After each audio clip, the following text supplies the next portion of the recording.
medial. You've heard me talk about midline in class before a lot, right? So that's medial, lateral is to the side, right? So if I was looking at like this section of my belly muscles, this is more medial than this. Does that make sense? Yes. It's a really random way to explain it, but here it is. Medial, lateral. Okay. Ooh, now this part's fun. Hands to the hips. So there's abduction, and I call it abduction. So add is when you add back to the midline. Abduction is away from the midline, right? Add is add to the midline. Abduction is away. So let's try it, see if you guys can get this.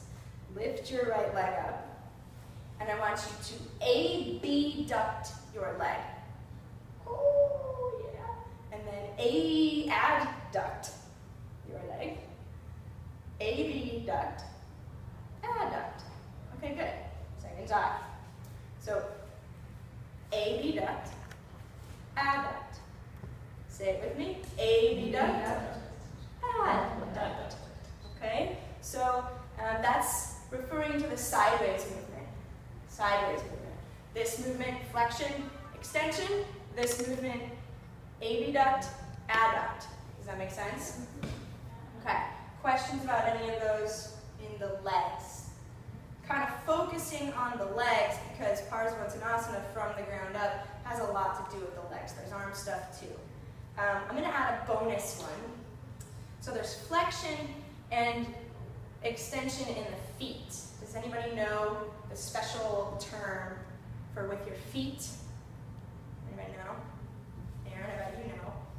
You don't know? You forgot? Okay. I'm going to tell your clients that you don't know. So take your foot out in front of you and flex your toes towards your shin. And do the opposite. Try and plant your foot down. That's plantar flexion. Say it with me. Plantar flexion. Okay, so release. So plantar flexion, if this is neutral, plantar flexion would look something like ballerina toes, right? Plant. You're planting your foot down. Okay, has anybody been to the ocean lately? Not lately, me either. I've been looking at pictures on people's Facebook of oceans, and I'm like, oh, ocean. Right? In the ocean, there's these things that are really cool called dolphins, and they have a dorsal fin. Yes? So that's the way I remember dorsiflexion. Dorsiflexion is the opposite of plantar. So lift your toes up, lift your ball of your foot up. And then plantar flex. Dorsiflex. Dorsiflex. Yes, plantar flex. Dorsiflex. Dorsiflex. Plantar flex. Okay, good. So Denise has got it. Good. Fasciitis. Yes, plantar fasciitis, right? So that's the cool thing too about these anatomical terms is all of a sudden your friend will be like, I have plantar fasciitis, and be like, huh, that must be on the plantar surface of her foot. How interesting, because Jenny told me the dorsal fin is the top, right? So if somebody talks about their dorsal issues on their feet, you know, oh wow, it's right here. Okay, so it's not just about Parsvotanasana. Okay, what's next? Okay, so now, if we just look at the hips, legs, and feet, I want you guys to tell me anatomically what's happening in the legs, in the shape of the legs. Because we're no longer in neutral. Anybody see anything that we just talked about? This is her right leg and left leg. Okay, but as far as the directional terms, you just went flexion, extension. Okay. Just some rotation. What kind of rotation? Interior. With which leg? Back one. The back leg in the shape? Yeah. See, you're getting into action, right? So step your left foot back, like you're coming into Parsvotanasana. Look back at your left foot. Which way is your left leg turning? It's actually opening, right? Look at your hips. Oh, I see. Isn't that confusing? Yeah. Okay. Right? This is why the pose is hard. Yeah, so it's opening out. We'll get to the actions in a moment, so hold that thought. You're on the right track, but if you just look at the shape, it's what kind of rotation? Which one? External. External or? What kind we learned? The fancy anatomy. Yes, lateral. Sorry, I don't know if you heard me said it before. I didn't hear you. So lateral rotation of the back leg. Check. Okay, what about hips? Are we extending the hips or flexing the hips? What do you guys think? Charlie says flexing, flexing. Yes, you're right, right? Because flexing, right, you were doing it here. Same thing here. So the hips are in flexion. What about the feet? Plantar. Which one? One's in dorsey, I'll give you that much. Front foot is plantar flex. Look at the back foot, look at your back foot. If you took it off the floor, it'd be more like that. Which is confusing because you're thinking, well, Jenny, it needs to be plantar flex in order to be on the floor. But if you look at the angle of your back foot with your leg, it's actually in dorsiflexion. Crazy, huh? So is it starting to make sense why this pose is kind of challenging? So that's the legs and hips. Does that make sense? Yeah. Okay, awesome. So now, arms. Okay, so before we get here, bring your arms by your side, stand your feet by each other. This is extension. I'm doing this right, Aaron? Yes, I was. Phoning a friend. I'm gonna have to think about it, yeah. Yeah. So the arms get confusing for me. Stretch your arms up. Flexion. Yeah, that's right. Flexion. Say it with me. Flexion. Flexion. Extension. Extension. Flexion. Flexion. Extension. Extension. Okay, so if we look at the arms, are we having flexion or extension? Extension. Extension. Extension at the shoulder joint. And then the confusing thing is, what is flexing? Yeah. What other joint is flexing? The elbow. The elbows And the wrist. and the wrists. Or, never mind, I'll take that back. It's not function. Right, this is actually flexion. It's confusing. See, this is a lot to talk about. I'm going to try and keep it really simple. We're not even going to worry about the wrists. We're just going to do the shoulders and the arms. Right, so the shoulder joint is extending. The elbows are flexing. Right? I'm not even worried about the palms for now. What about rotation? So if this is neutral, this is, do this with me, point your palms back, medial rotation. Say it with me. Medial rotation. Right? Does that make sense? Going towards the center. External rotation. So how do we get into this shape? Medial. Right? The shape is medial. What action do you think we might need? Right? Because if we just did this, you gotta do the opposite. Okay? You're doing well. There's a lot of information in a short period of time. Okay, torso, head, and neck. So if we look at the torso and we think about spinal flexion, the spine, I'm going to move to my next slide. All the way down to here. So the curves of your spine. Take your hand to your low back. Lumbar. I always remember learning this when I started to drive because my car had one of those like lumbar curve things. Yeah, so this is your lumbar curve. And then find somebody next to you. Pat them on the back. Thoracic. Thoracic. And then take your hand behind their neck. And then don't like keep patting them. Just give them a nice little, this is cervical. Cervical, right? So if we just look at the head, what do you think would be flexion of the head and neck? Flexion, what do you think that would be? Yes, Charlie. Yes. Flexion. And then extension. Say it with me. Flexion. Flexion. Extension. Extension. Okay? So if we look back at Mr. Iyengar, is his head in flexion or extension? It's an extension, right? So, which is pretty amazing, right? Because he's in this deep forward fold, and he's not drawing his chin, not flexing his head, he's extending to bring his chin beyond his knee, right? In the alignment of the classic form. his spine is in flexion, but one of the common misalignments, which we'll get into in a moment, one of the common misalignments is that this part flexes too much. You get the tight people in class, and I give a lot of you guys this cue. Draw your low back up and in, lumbar spine up in its natural curve before you fold. But he's not. He's got this little bit of extension and then a little bit of flexion here. So, moving on. Questions?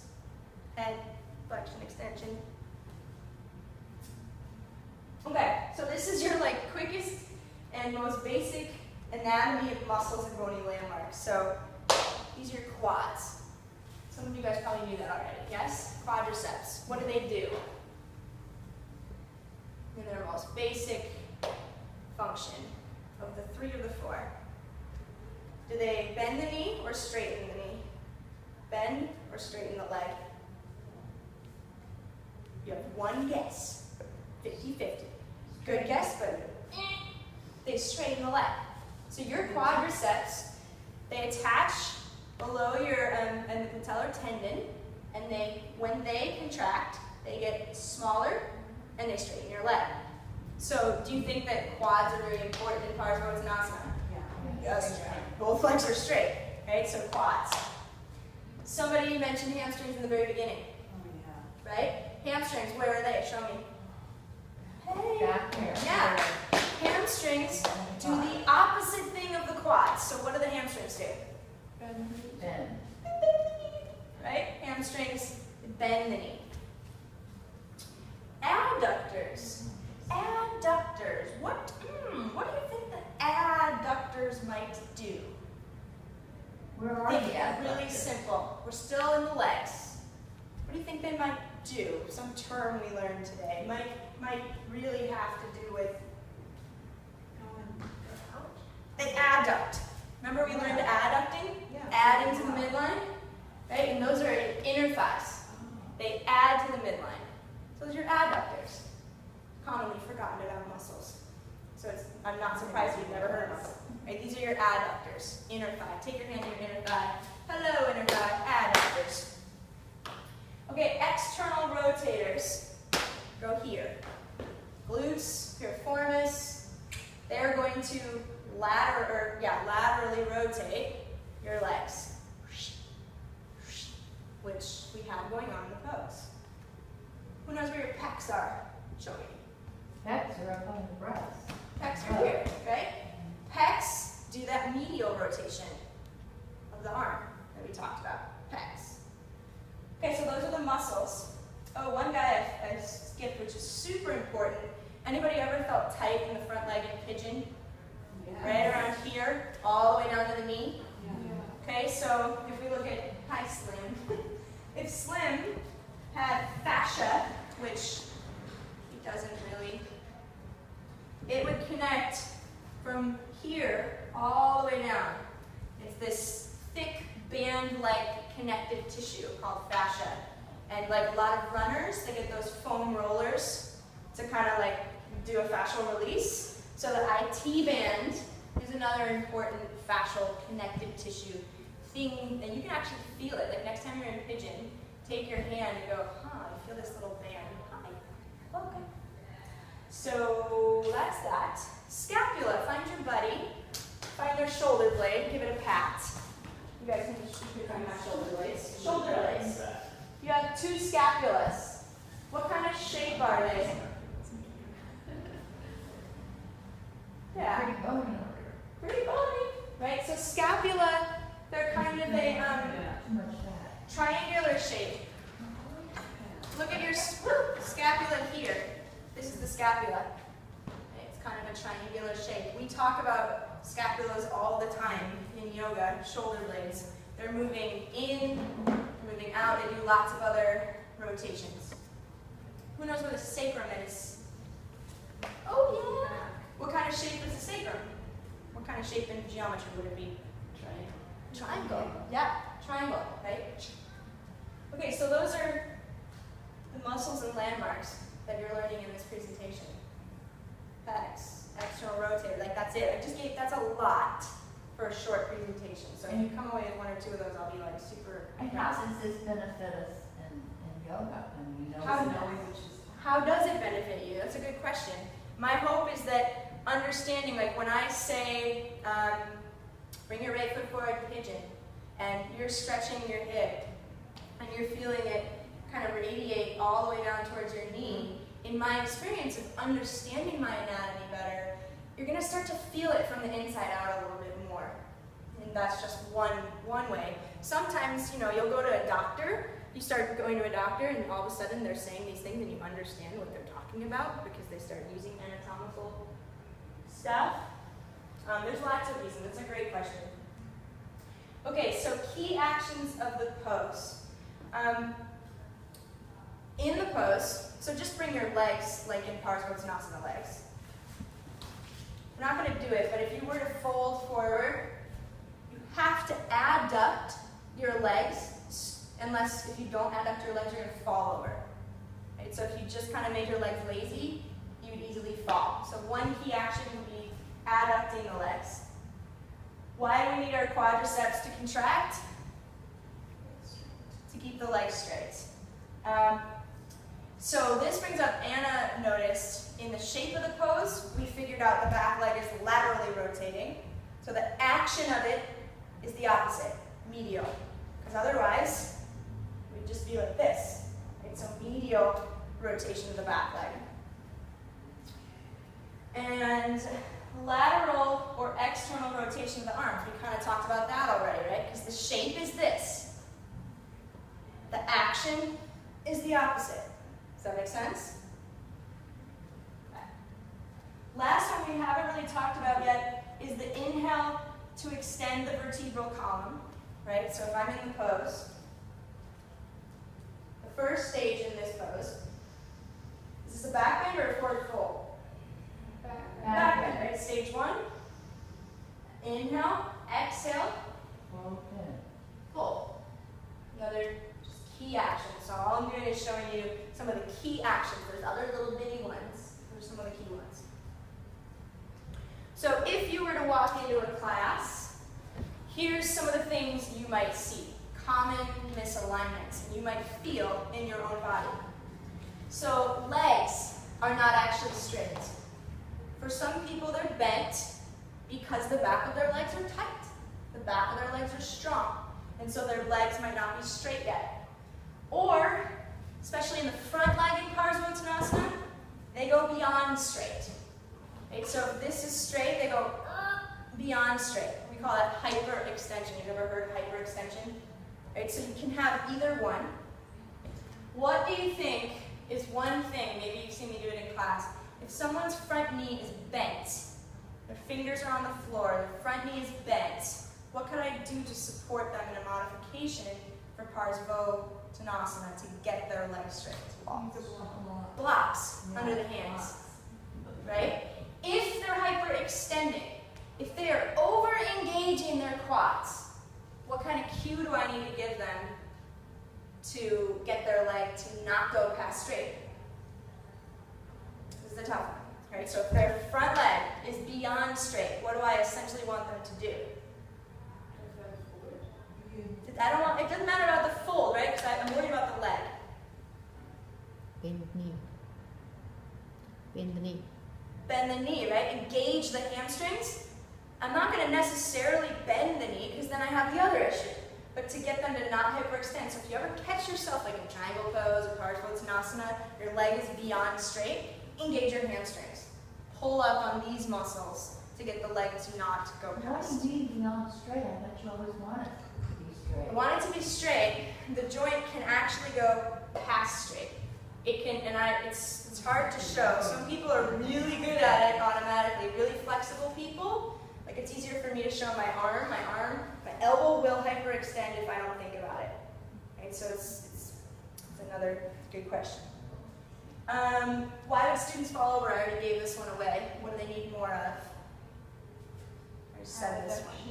Adduction, right? Hugging the legs into the midline. Let's skip this one. So too much spinal flexion Let's do the last one. Back heel is not on the floor. So if they're in the pose, their back heel is lifting. What could they do? They could bring their foot forward more, Further out to the side.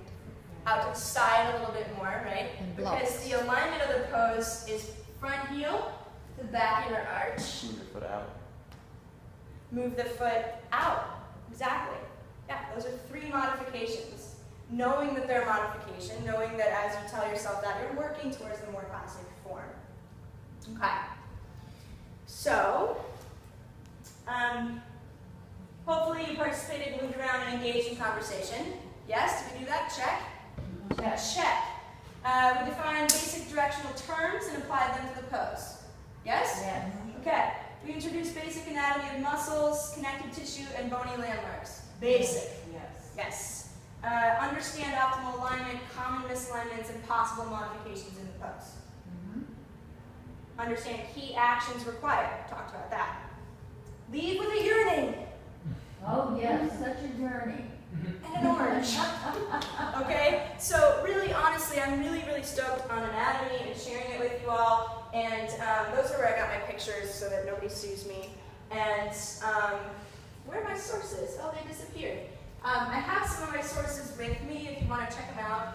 Really, I think, honestly, like when I went to massage school, the teachers there, they wanted everybody to go to massage school. They thought, I don't care if you want to be a massage therapist or not, everybody has the right to know about their body. So I'm super enthusiastic about it. I'd love to continue the conversation. These are some resources that I really recommend. This one helped me a lot. It's specifically for massage therapists, but it makes it so accessible. Like, it actually makes it really easy and user-friendly. This is my favorite resource. It's called The Trail Guide to the Body. So